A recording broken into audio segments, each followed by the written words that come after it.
My parents didn't visit me in the hospital, but spent a fortune flying my sister to the Maldives. When I stopped coming to holidays, they acted surprised.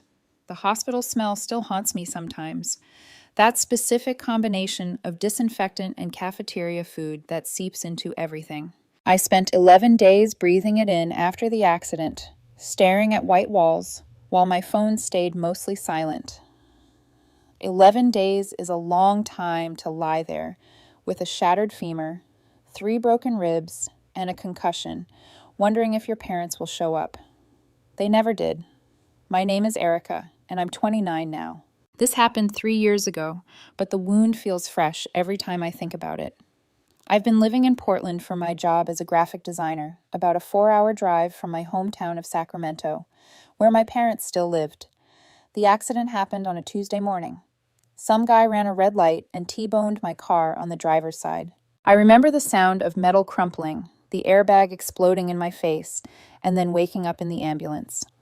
The first call I made from the hospital was to my mom. I was groggy from the pain medication, barely coherent, but I managed to tell her what happened. She sounded concerned, asked if I was okay, and said she'd see what they could do. That phrase should have been my first warning sign. See what they could do. Like visiting your daughter in the hospital was equivalent to rearranging a dentist appointment. My dad got on the phone briefly. He asked about my car insurance, whether I'd gotten the other driver's information, and if I'd already contacted a lawyer. Practical questions. No, we're coming right now, or we'll be there as soon as we can. Just logistics. I waited.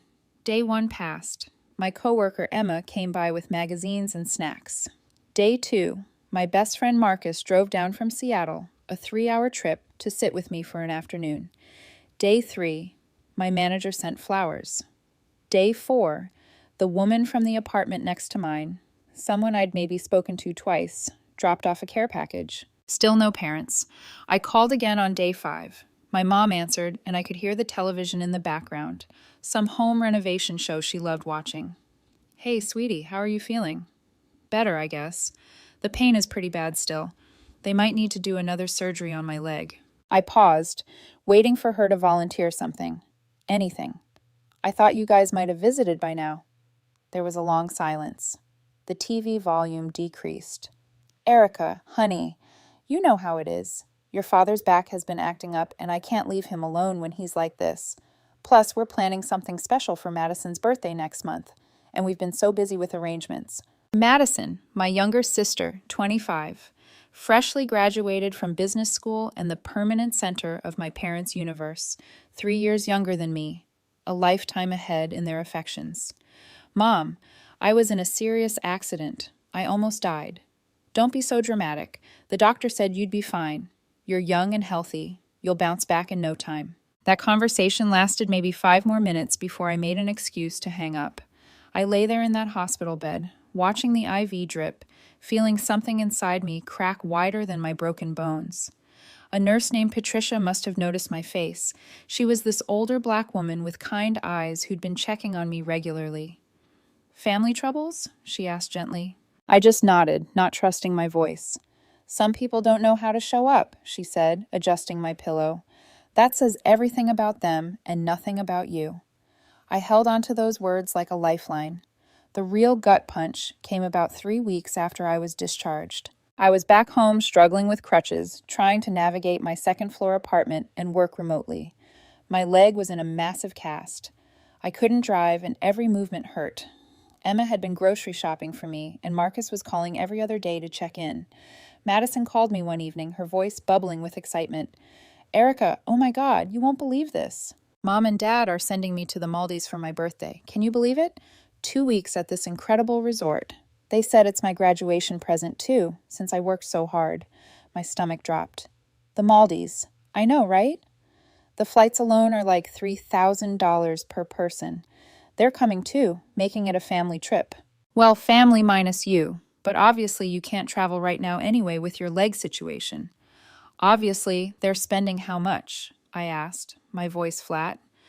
I don't know exactly, but Mom mentioned the whole trip is probably going to be around $25,000. The resort is supposed to be incredible. Overwater bungalows, private beach, the works. $25,000. They couldn't drive 4 hours to visit me in the hospital, but they could spend $25,000 on a tropical vacation. The math wasn't mathing, as the kids say. That's great, Mads. I'm happy for you. Are you okay? You sound weird. Just tired. Pain medication makes me foggy. We hung up shortly after. I sat on my couch, staring at my phone, feeling that crack inside me split completely open. This wasn't just neglect or forgetfulness. This was a choice, a clear, calculated choice about who mattered in our family and who didn't. Let me give you some context. Growing up, Madison was always the golden child. Straight A's, captain of the volleyball team, student council president, the works. I was the artsy kid who got mostly B's, spent lunch period in the art room, and went to a state school instead of somewhere prestigious. Madison got a new car when she turned 16. I got my grandmother's old Honda with a busted AC. Madison's college was fully paid for. I worked 2 jobs and took out loans. I'd always told myself it wasn't favoritism, just circumstances. They had more money by the time Madison came along. She needed more support because she was more ambitious. I made excuses for years, building a complicated mental framework to explain away the inequality. The hospital thing shattered that framework completely. I spent the next few months healing physically, while something else calcified inside me. Anger, maybe, or just clarity. I started seeing my family dynamics from a different angle, like adjusting a lens on a camera, and suddenly everything comes into sharp focus. Thanksgiving was approaching. My mom called in early November. Erica, honey, we need your help planning Thanksgiving dinner. Madison wants to do a modern twist this year. Maybe a Friendsgiving vibe. And you're so creative. I thought you could help with decorations and table settings. I'm not coming to Thanksgiving this year. Silence on the other end. What do you mean you're not coming? It's Thanksgiving. Family tradition. I'm making other plans. What plans? With who? Friends. It wasn't even a lie. Emma had invited me to her family celebration, and I'd accept it. Erica, this is ridiculous. You can't just skip Thanksgiving. Watch me. I hung up before she could respond. My hands were shaking, but it felt good. Terrifying, but good. Thanksgiving came and went. I spent it with Emma's loud, chaotic, wonderful family who argued about politics and hugged too hard and made me feel more welcome in one day than I'd felt at my own family's table in years. My phone buzzed with messages from my mom, then my dad, then Madison. I ignored them all. Christmas was next. Same pattern. My mom called 3 weeks in advance. Erica, we need to talk about this attitude. You missed Thanksgiving, and now you're telling me you won't be here for Christmas either. That's correct. What is going on with you? Ever since your accident, you've been so distant and cold. The audacity of that statement nearly made me laugh. Since my accident, that you couldn't be bothered to visit me during, you mean? We explained that your father's back was fine enough to fly to the Maldives a month later. Another long silence. That was different. That was a special occasion for your sister and me being hospitalized wasn't special enough.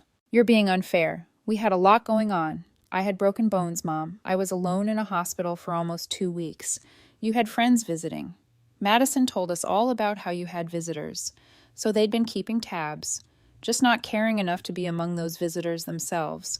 That stung in a new way. I'm not coming for Christmas. Please don't ask again. She tried arguing more, but I ended the call. Madison texted me later that night, a long paragraph about how I was being selfish and ruining family traditions and making everything about me. I didn't bother responding. Easter, Mother's Day, 4th of July, my dad's birthday. I skipped them all. Each time, my phone would blow up with calls and messages ranging from confused to angry to guilt-tripping. Madison sent me articles about the importance of family. My mom left voicemails, crying about how I was breaking her heart. My dad texted that I was being immature and needed to get over whatever was bothering me. But here's the thing. None of them actually asked what was wrong. None of them said, "We're sorry we didn't visit you in the hospital." None of them acknowledged that their actions might have hurt me. It was all about how my absence was affecting them, inconveniencing them, disrupting their holidays. I started building a new life. Emma became like a sister to me, the kind who actually shows up. Marcus and his husband Trevor included me in their friend group. And suddenly, I had Sunday game nights and weekend hiking trips, and people who texted to check if I'd eaten lunch. I went to therapy and started unpacking decades of feeling like the backup child, the one who didn't quite measure up. The therapy sessions were harder than I expected. Doctor. Chen had this way of asking questions that made me confront things I'd buried for years. She wanted me to talk about my childhood, and at first I insisted it was fine, normal, nothing traumatic. Your parents didn't abuse you, I said during our third session. They fed me, clothed me, sent me to school.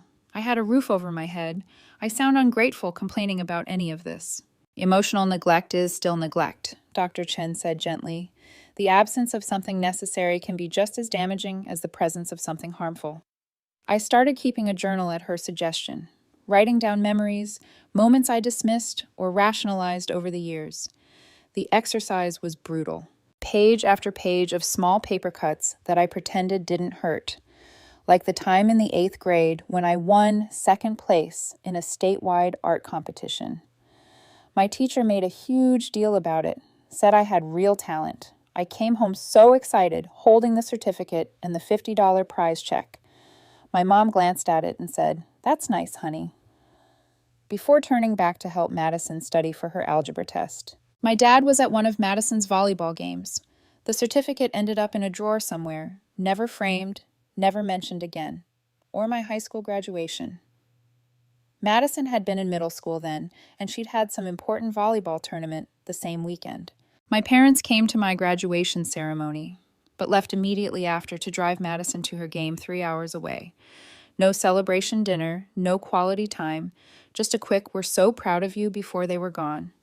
I'd gone to Denny's with some friends instead, pretending I didn't care that my parents prioritized a middle school sports game over my high school graduation. College move-in day.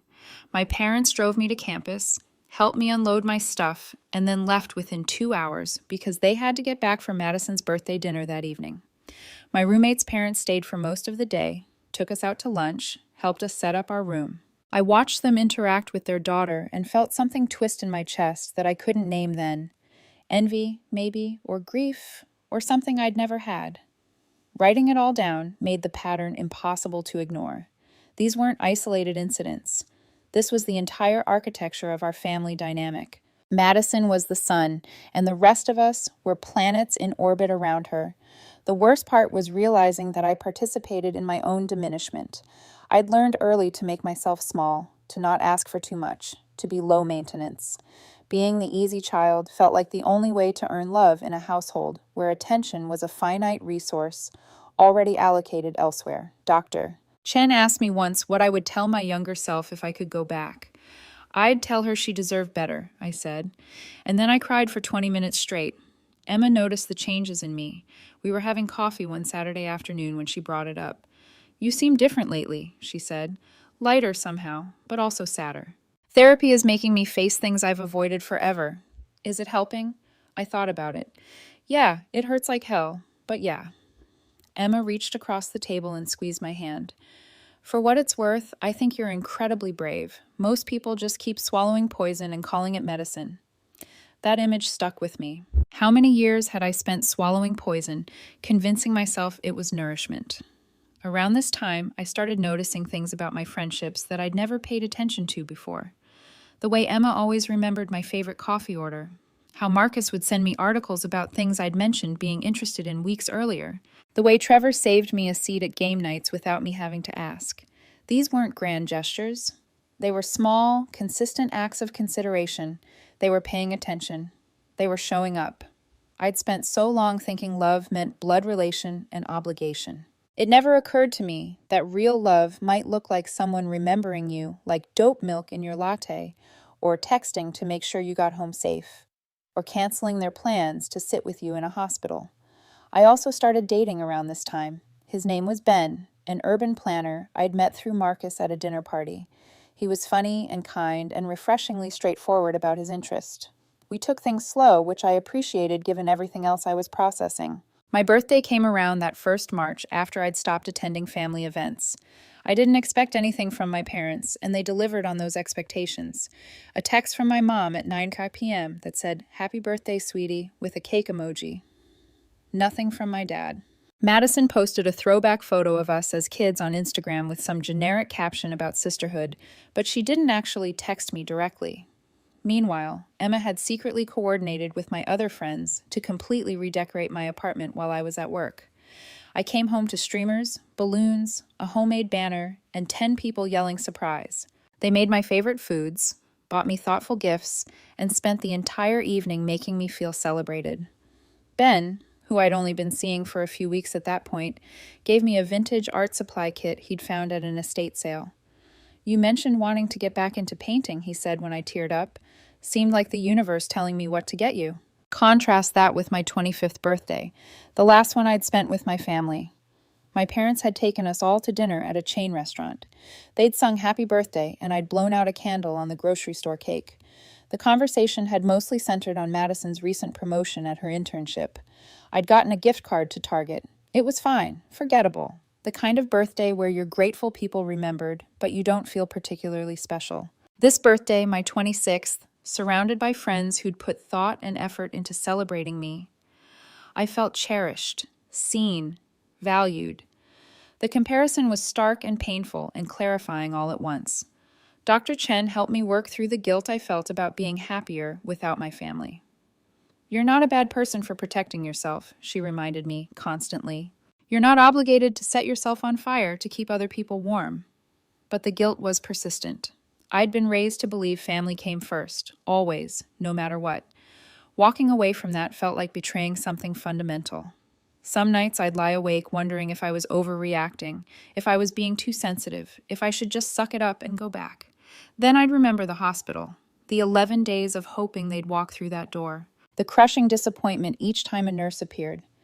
Instead of my parents, the humiliation of having to explain to well-meaning visitors that no, my family wasn't coming. They were too busy. And the anger would return, hot and clarifying. I wasn't overreacting. I was finally reacting appropriately. My therapist, Dr. Chen, asked me during one session why I felt obligated to maintain relationships with people who clearly didn't prioritize me. "Because they're my parents," I said, like it was obvious. "That's not actually an answer to my question." She was right. I'd been operating on the assumption that family meant unconditional obligation, that blood ties trumped everything else, that I owe them my presence regardless of how they treated me. But sitting in her office, saying it out loud, it sounded hollow. Around the 1-year anniversary of my accident, my mom showed up at my apartment unannounced. I'd moved to a ground floor unit by then and was fully healed. Thank God, because the surprise of seeing her through my peephole nearly made me stumble. I considered not answering. My hand hovered over the door knob for a long moment. Finally, I opened it. Erica. She looked older than I remembered, more gray in her hair. Or maybe I just hadn't been paying attention before. "We need to talk." "You should have called first." "You don't answer my calls anymore." Fair point. I stepped aside and let her in. My apartment was nice. I'd redecorated after moving, filled it with art prints and plants, and thrifted furniture. I'd refinished myself. It felt like me in a way my childhood bedroom never had. Mom looked around, taking it all in. "This is lovely, Barry. We sat." She perched on the edge of my couch like she might need to make a quick escape. "Your father and I are worried about you. We don't understand what happened. You just cut us off out of nowhere." "It wasn't out of nowhere." "Then explain it to me, please." So I did. I laid it all out.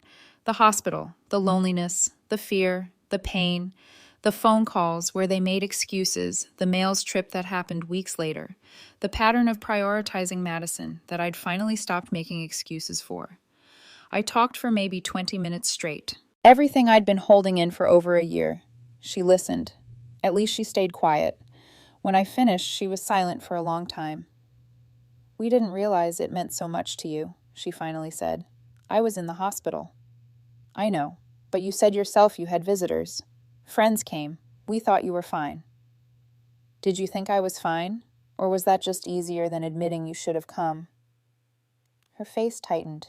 "That's not fair. You're acting like we're these terrible parents who never cared about you. We raised you, provided for you, loved you." "Did you love me the same way you love Madison?" That's a horrible thing to ask. Is it? Because from where I'm sitting, the evidence suggests otherwise. She stood up abruptly. I came here to try to fix this, to be the bigger person, and you're throwing accusations at me. You're not even willing to meet me halfway. Meet you halfway. Mom, you haven't even apologized. You haven't acknowledged that you hurt me. You're just upset that I'm not showing up to play my role in the family anymore. We're your family, Erica. Family means showing up even when things are hard. The hypocrisy of that statement coming from her was almost funny. You're right, I said quietly. Family should show up, even when it's hard, even when it's inconvenient, even when it's just a 4-hour drive to a hospital. She left shortly after. No resolution, no apology, no real acknowledgement of anything I'd said. Just disappointment that I wasn't falling in line. Madison called me a few days later, furious.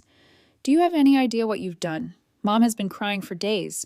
Dad won't even talk about you. You've destroyed this family. I haven't destroyed anything. I just stopped pretending everything was fine. You're being so selfish. Not everything is about you, Erica. You're right. Nothing was ever about me. That was kind of the problem. God, you're impossible. You know what? Fine. If you want to throw away your family over one mistake, that's on you. One mistake, Madison? They've been choosing you over me our entire lives. The hospital was just when I finally saw it clearly. You're just jealous because I work harder and achieve more. This isn't about favoritism, it's about you being bitter. That was the moment I realized Madison would never get it. She'd been the recipient of the favoritism for so long that it just felt normal to her, like the default state of the universe. Asking her to see it was like asking a fish to see water. Okay, Mads, you're right. I'm just bitter and jealous. You win, Erica. I hung up. Year 2 of my self-imposed exile was easier. The guilt had mostly faded, replaced by something closer to peace. I spent Thanksgiving with Marcus and Trevor's found family. Christmas was with Emma and her chaos crew. Ben and I got more serious as the months went on. I started dating someone, a guy named Ben, who worked in urban planning and made me laugh, and crucially thought it was completely reasonable that I wasn't in contact with my parents.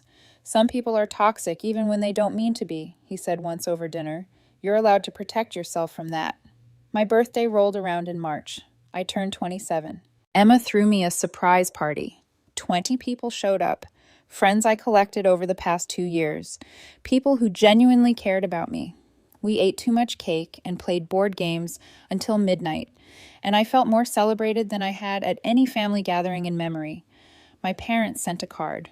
No money, no gift, just a card with a generic message about hoping I was well. Madison didn't acknowledge it at all. I thought I was fine with that. I'd built a good life, a full life without them. I had people who loved me and showed up for me. The family I'd chosen was better than the one I'd been born into. Several months passed. Summer came and went. Then in early September, my grandmother died. She was my dad's mom, 92 years old. And while her death wasn't unexpected, it still hit hard. Grandma Linda had always been kind to me. She'd been the one to encourage my art, to tell me it was okay to be different from Madison. When I was little, I'd spend weeks at her house during the summer, and she'd let me paint in her garage and never once criticize my work. The funeral was unavoidable. I had to go. Walking into that church felt like entering enemy territory. My parents were in the front row with Madison. I slipped into a pew near the back. Several relatives I hadn't seen in years waved at me, looking confused about where I'd been. My Aunt Susan came over before the service started. Erica, sweetie, we've missed you at gatherings. Where have you been hiding? Just busy with work and life. Well, you need to make time for family. Your parents have been so worried about you. I just nodded, not having the energy to explain that their worry had come about 2 years too late. The service was beautiful. The pastor talked about Grandma Linda's kindness, her faith, her love for her family. Madison gave a eulogy that made several people cry. I sat there feeling disconnected from all of it, like I was watching through glass. At the reception afterward, held at my parents' house, I tried to stay invisible. I helped in the kitchen, restocked serving platters, kept myself busy. My mom found me in a way. Erica, you came? Of course I came. I loved Grandma Linda. Can we talk, please? Your father wants to as well. I followed her to the study, that same room where I'd been lectured about bad report cards as a kid. Dad was already there, looking uncomfortable in his suit. They both sat. I remained standing. "We've been thinking," Mom started, "about what you said, about the hospital, and maybe we could have handled things differently." Could have, maybe. Not we were wrong or we're sorry. Just the barest acknowledgement that perhaps, possibly, their actions weren't perfect. "Okay," I said neutrally. "We want you to come back to family events. We want to fix this." "What does fixing it look like to you?" They exchanged glances. "We all move past this," Dad said. "You stop holding grudges. We all try harder to stay connected. Fresh start." "So, I just forget that you chose a vacation over visiting me in the hospital. I pretend that years of being the second priority child didn't happen. I show up to holidays and smile and act like we're a normal, functional family?" "You're being dramatic again," Mom said, a familiar edge creeping into her voice. "We're trying here, Erica. We're extending an olive branch. The least you could do is be gracious about it." And there it was, the real issue.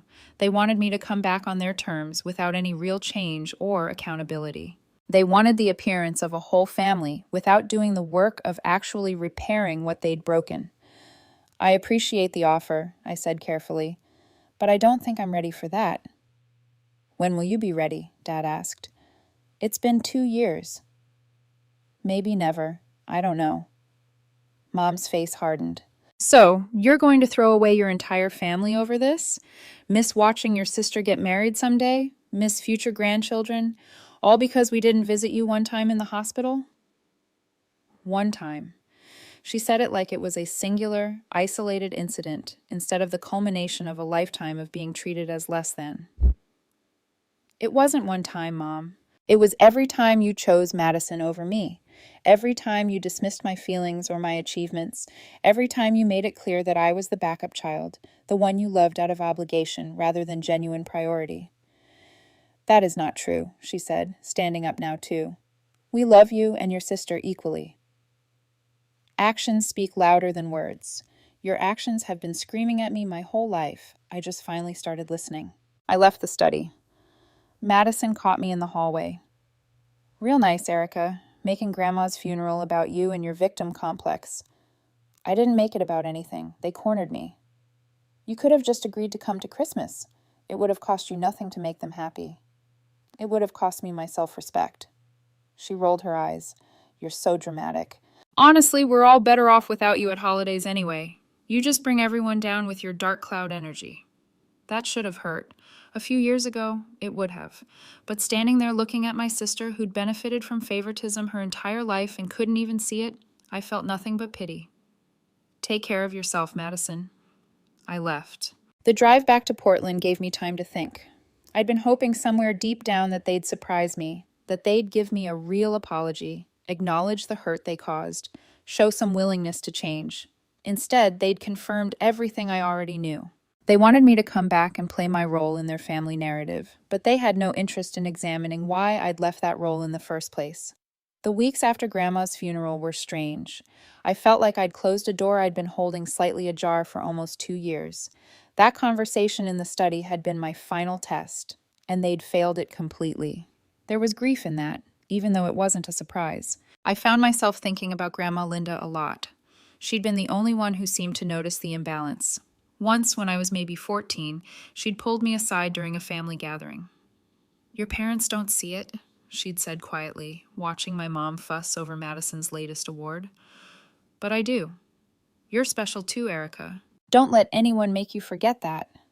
I'd brushed it off at the time, uncomfortable with the acknowledgement of something I wasn't supposed to notice. But she'd seen it. She'd known. I wished I talked to her more about it before she died. Asked her if she'd ever said anything to my parents, if she tried to intervene. But maybe it wouldn't have mattered. You can't force people to see what they're determined to overlook. Work became a welcome distraction. I'd been leading a major rebranding project for a tech startup, and throwing myself into it felt therapeutic. My boss, a woman named Jennifer, who'd built her own company from the ground up, pulled me aside one afternoon. "You've been killing it lately," she said. "The client is thrilled with your concepts. I'm thinking about you for a senior designer position we're opening up. Interested?" A promotion, recognition based purely on my merit, my effort, my talent. No favoritism, no family dynamics, just me and my work. Absolutely, I said, trying to keep my voice professional, even though I wanted to cry happy tears. You seem surprised, Jennifer observed. I guess I'm not used to people noticing my work. She gave me a thoughtful look. Erica, you're talented as hell. Anyone who doesn't see that isn't paying attention, and that's their loss, not yours. I got the promotion 2 weeks later, along with a significant raise. I called Emma first. Holy! She screamed into the phone. We're celebrating. I'm taking you out tonight. No arguments. Marcus and Trevor threw me a congratulations dinner at their place. Ben showed up with champagne and kissed me like I had won an Oscar. Everyone made speeches about how much I deserved this, how proud they were of me, how my talent had always been obvious. My parents didn't know about the promotion. I hadn't told them, and it didn't occur to me to. That realization hit me during the dinner party. There was a time when they would have been my first call, when I would have desperately wanted their approval and pride.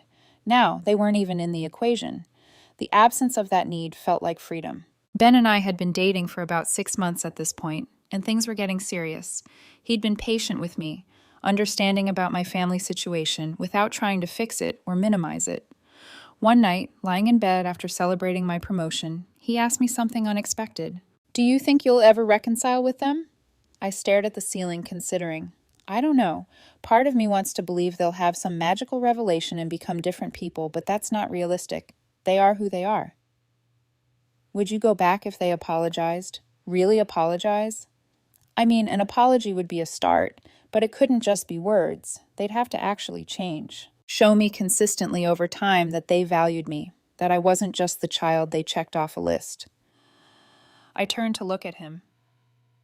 Does it bother you that I don't talk to my family? No. I think it's brave. My parents are great, so I can't fully understand what you went through. But I can see how much lighter you've become since you set those boundaries. That tells me everything I need to know. He pulled me closer. Besides, your chosen family is pretty awesome. I'm honored to be part of it. I fell a little more in love with him in that moment. The holidays rolled around again. Year 3 of my absence from family gatherings. This time, the guilt was minimal. Emma's parents had officially adopted me as an honorary daughter, and her mom sent me a heartfelt invitation to Thanksgiving with a handwritten note about how much they enjoyed having me. You're part of our family now, it read. No obligation, just love. I cried reading that. Ugly, cathartic tears. Christmas was at Marcus and Trevor's new house. They'd recently moved in together and wanted to host for the first time. About 15 of us gathered in their living room, exchanging gifts and drinking too much spiked eggnog and laughing until our sides hurt. Marcus raised a toast at one point. To found family, he said, looking directly at me. To the people we choose and who choose us back. Everyone cheered. I felt so full of gratitude I could barely breathe. My phone buzzed with a text from my mom. Just checking in. Hope you're having a nice holiday. I put the phone away without responding. Later that night, Ben and I were walking back to my apartment through the snowy streets. He'd had enough eggnog to be cheerfully tipsy, swinging our joined hands between us. I love you, he said suddenly, in case I haven't made that clear enough. It was the first time either of us had said it. I stopped walking, turned to face him under a streetlight. I love you too. We kissed while snow fell around us, and it felt like something from a movie. The kind of moment I dreamed about as a teenager before life got complicated. Walking away from my family had made space for this, for love that was freely given, not rationed, for a celebration that was genuine, not performative, for relationships built on mutual respect and effort. I'd spent so long thinking I was broken that there was something fundamentally unlovable about me that explained why my parents chose Madison over me again and again. But surrounded by people who valued me, I finally understood the truth. There was nothing wrong with me. There never had been. They were the ones who couldn't see what they had. They were the ones who'd chosen to lose me, and that was entirely their loss to bear. Damar. Chen asked me in our next session how I felt about the encounter. Sad, I admitted, but also free. I kept hoping they'd prove me wrong, you know? show me that I'd been too harsh or misunderstood their actions, but they just proved me right again. Is there relief in that? In knowing you made the right choice? I thought about it. Yeah, there is. Life went on. Ben and I got more serious. Emma's family basically adopted me. Marcus and Trevor asked me to be a bridesmaid in their wedding when they renewed their vows. I got promoted at work.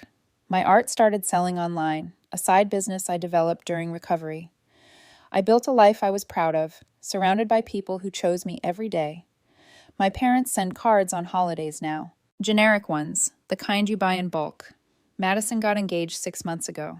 She didn't tell me herself. I saw it on Instagram. The wedding is planned for next summer. I haven't received an invitation yet and doubt I will. Sometimes people ask me if I regret cutting them off. The answer is complicated. I regret that it was necessary. I regret that they couldn't be the parents I needed. I regret that my childhood felt like a constant audition for affection I never quite earned. But I don't regret choosing myself. I don't regret building boundaries. I don't regret walking away from a dynamic that diminished me. The truth is, they're not terrible people. They didn't beat me or abandon me in any dramatic, obvious way. They just loved my sister more. Maybe they didn't even realize they were doing it. Maybe in their minds they treated us equally. But intent doesn't erase impact. I spent my whole life making myself smaller to accommodate their favoritism, telling myself it wasn't that bad, that I was being too sensitive, that family meant accepting scraps and being grateful. The hospital was just when I ran out of excuses to give them. People talk about forgiveness like it's this magic thing that heals all wounds. But forgiveness without change is just enabling. They'd have to acknowledge what they did wrong before I could forgive it. They'd have to show me through consistent actions over time that they valued me as much as Madison. They'd have to earn their way back into my life. They haven't done any of that. They probably never will. So yeah, I'm the daughter who doesn't come to holidays. I'm the one they probably complain about to relatives, painting me as ungrateful or difficult or cold. They get to be the victims in their version of events. The bewildered parents whose daughter inexplicably abandoned them. But I know the truth. I was in a hospital bed, scared and in pain, and they couldn't be bothered to drive 4 hours. A month later, they flew halfway around the world for my sister's birthday. That tells me everything I need to know about where I stood in their priorities. I'm building a family now that chooses me back. That shows up when things are hard. That celebrates my successes and supports me through failures. That makes me feel valued and loved enough. Blood doesn't make you family. Love and effort and consistent presence make you family. My parents had every chance to be that for me. They chose not to be, so I chose myself instead. And honestly, I've never been happier.